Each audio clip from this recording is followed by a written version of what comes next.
Three आई Atlas, इसमें आखिर ऐसा क्या है जो बना रहा है इसे स्पेस का सबसे मिस्टीरियस विजिटर? चलिए जानेंगे। सबसे पहले समझते हैं इसकी डिस्कवरी। 1 जुलाई को चिली में नासा फंडेड एटलस टेलीस्कोप द्वारा डिस्कवर ये ऑब्जेक्ट, जिसका पाथ हमारे सोलर सिस्टम से मैच नहीं करता। एस्ट्रोनॉमर्स के मुताबिक ये अभी तक का 3rd इंटरस्टेलर कॉमेट है, इसीलिए इसे 3i एटलस नाम दिया गया। इससे पहले 1i ओमुआमुआ in 2017 and 2i Borisov इन 2019 में देखे गए थे। 3i एटलस हमारे सोलर सिस्टम का पार्ट नहीं है, ये किसी और स्टार सिस्टम से आया हुआ एक इंटरस्टेलर कॉमेट है जो 19 दिसंबर को अर्थ के सबसे पास से लगभग 269 मिलियन किलोमीटर की सेफ डिस्टेंस से गुजरने वाला है। अब बात करते हैं कुछ ऐसे पॉइंट्स की जो 3i एटलस को यूनिक बनाते हैं। इसका एंटीटेल फिनोमेना।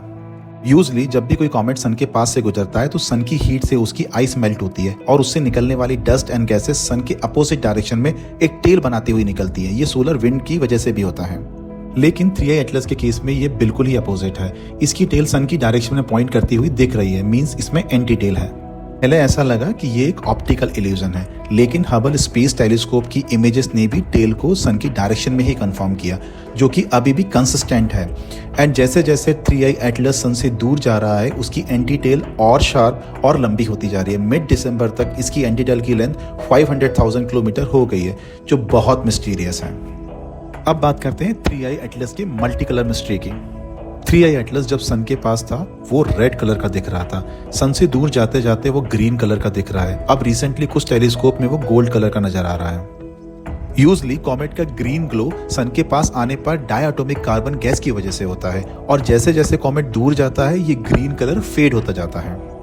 लेकिन 3i एटलस में उल्टा ही हो रहा है। जैसे जैसे ये सन से दूर जा रहा है इसका ग्रीन कलर और ज्यादा शार्प हो रहा है। अभी रिसेंटली कुछ टेलीस्कोप में ये गोल्ड कलर का नजर आ रहा है, और ये इसका एक बहुत ही अनयूजुअल बिहेवियर है। इसकी एक और मिस्टीरियस चीज है जो कि है इसका परफेक्टली सेफ पाथ। इसका ट्रैजेक्टरी भी काफी इंटरेस्टिंग है। ये अपनी पूरी जर्नी में सारे मेजर प्लैनेट को सेफ डिस्टेंस से क्रॉस कर रहा है। इसका एंटी डायरेक्शन वाव सिग्नल के रीजन से काफी करीब बताया जा रहा है। ये मार्स के पास से भी 3 अक्टूबर को लगभग 29 मिलियन किलोमीटर की डिस्टेंस से निकला था, और 16 मार्च 2026 को जुपिटर के पास से भी लगभग 53 मिलियन किलोमीटर दूर से गुजरने वाला है।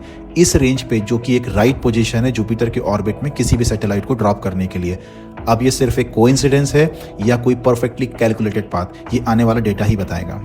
अब बात करते हैं मेवन स्पेसक्राफ्ट मिस्ट्री की। नासा का मेवन स्पेसक्राफ्ट जो सालों से मार्स के ऑर्बिट में घूमकर अर्थ को डेटा भेज रहा था, जैसे ही 3i एटलस मार्स के पास से गुजरा और मेवन ने 3i एटलस के कुछ ऑब्जर्वेशंस अर्थ को ट्रांसमिट किए, उसी के बाद से मेवन का अर्थ से कॉन्टैक्ट टूट गया, जो कि अभी तक नहीं हुआ है। अब ये सिर्फ एक कोइंसिडेंस था या कुछ और, इस पर अभी तक ऑफिशियल क्लैरिटी नहीं है। इसकी unusual high velocity, carbon rich composition और निकल की प्रेजेंस होना इसको एक नॉर्मल सोलर सिस्टम के कॉमेट से अलग दिखाता है, और रिसेंटली नासा ने भी कंफर्म किया है कि ये अब एक्स रेज एमिट कर रहा है। तो सवाल ये उठता है, क्या 3i एटलस सिर्फ एक रेयर इंटरस्टेलर कॉमेट है या फिर ये एक वेल प्लान्ड मिशन?